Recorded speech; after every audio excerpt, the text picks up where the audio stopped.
So this right here is the brand new Motorola Edge 70 Pro Plus, and when this first arrived in our studio, the big question from everyone was, hey, there's already an Edge 70 Pro, so what does this new Pro Plus actually bring?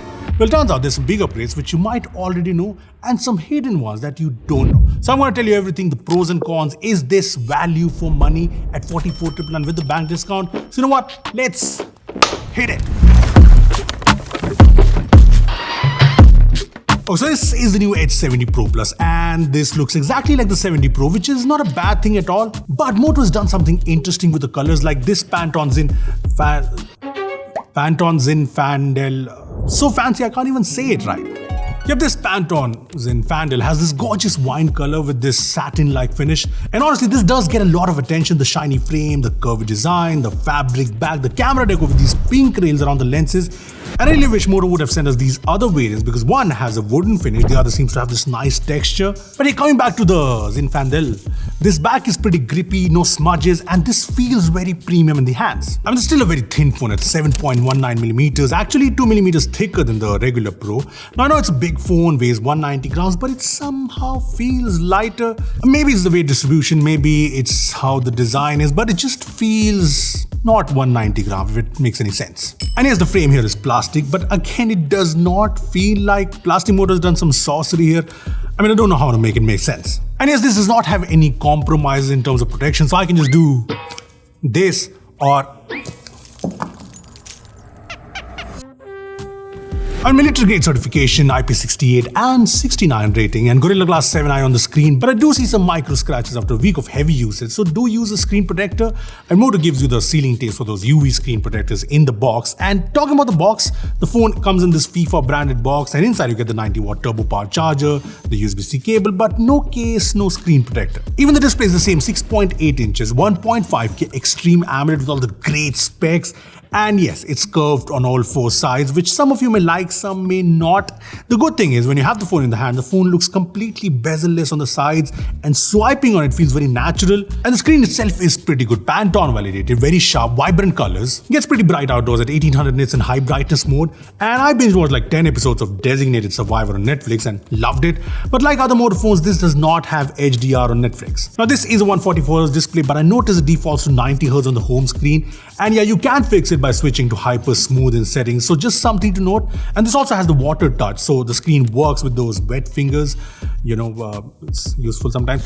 The optical fingerprint scan is also very reliable, but yeah, it kind of sits too down there for my liking. What I also enjoyed about this phone are the speakers. I mean, this obviously has the dual stereo speakers, which actually get pretty loud, have good bass too, and sound slightly fuller compared to the Edge 70 Pro. I mean, it's a tiny difference, but maybe the extra thickness gave it more room for the speakers, so just check this out.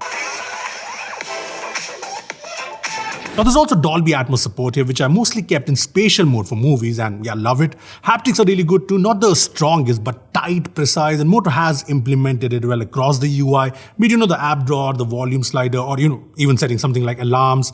And performance-wise, this has the same Dimensity 8500 Extreme chip with 256GB UFS 4.1 storage. But just one thing to note, comes in a single 12GB RAM variant versus 8GB base on the regular Pro. And the phone runs very smooth and snappy. Apps stay in memory for a long time, so you can multitask without any issues.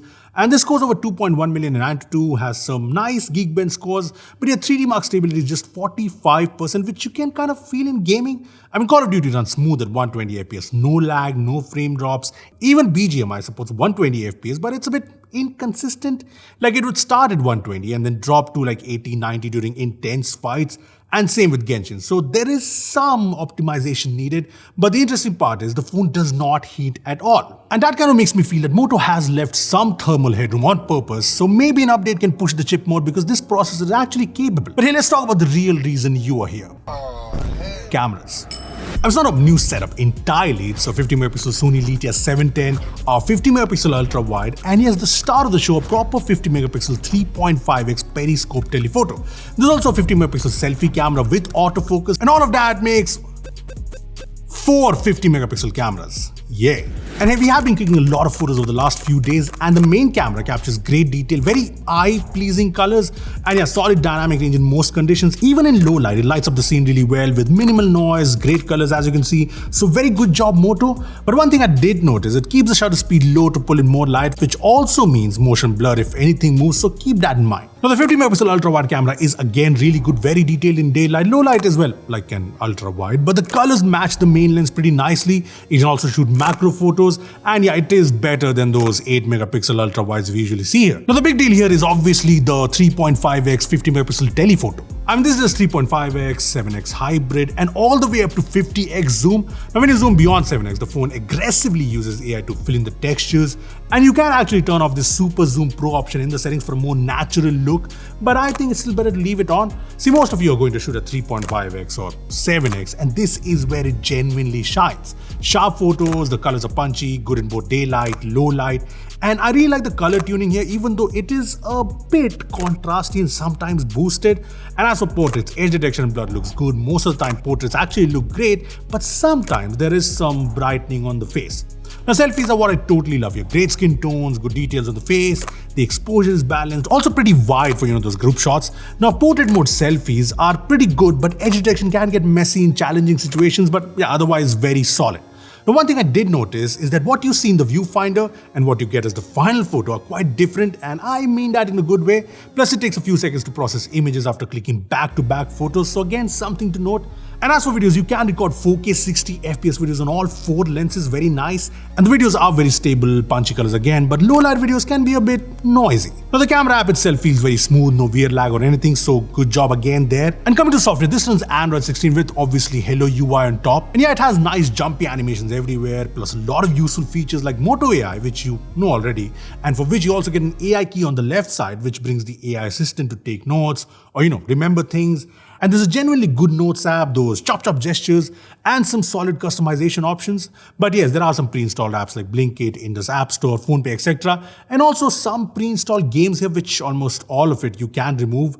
There's also this app recommendation in the app drawer and glances there too, but thankfully Moto keeps it disabled out of the box. And yeah, if you're wondering about the updates, this will get 3 years of OS updates and 5 years of security patches. Now coming to the battery, this has a 6500 mAh battery, so not those huge ass 7,000-8,000 mAh cells. But Moto has optimized the battery really well. I mean, I was getting a screen on time around 10 hours on Wi-Fi with some Netflix, some COD, some camera usage. So yeah, one day plus phone for a lot of people, even on 5G. And this can also charge fully in under an hour with the 90-watt turbo power charger. And again, there is 15-watt wireless charging here, which a lot of you wanted back. And there is support for reverse wireless charging, so no compromises here. Look, honestly, it feels like the Motorola Edge 70 Pro Plus at 45K is Moto doing what needed to be done. Now, of course, it's 2026 and so are the prices, but this versus the Edge 70 Pro, the telephoto is back, wireless charging is back, extra RAM, slightly better speakers, one of the better designs at this price, great battery, solid cameras. Is it perfect? Maybe not. Is it one of the most well-rounded phones under 45K in 2026? I think so. And there's always the Edge 70 Pro at 37K for people who don't want the telephoto or wireless charging while bringing the rest of the experience. And this goes on sale on 11 June on Flipkart. So let me know if you have any questions, drop them down in the comment section below. And thanks for watching. I'll see you in the next one.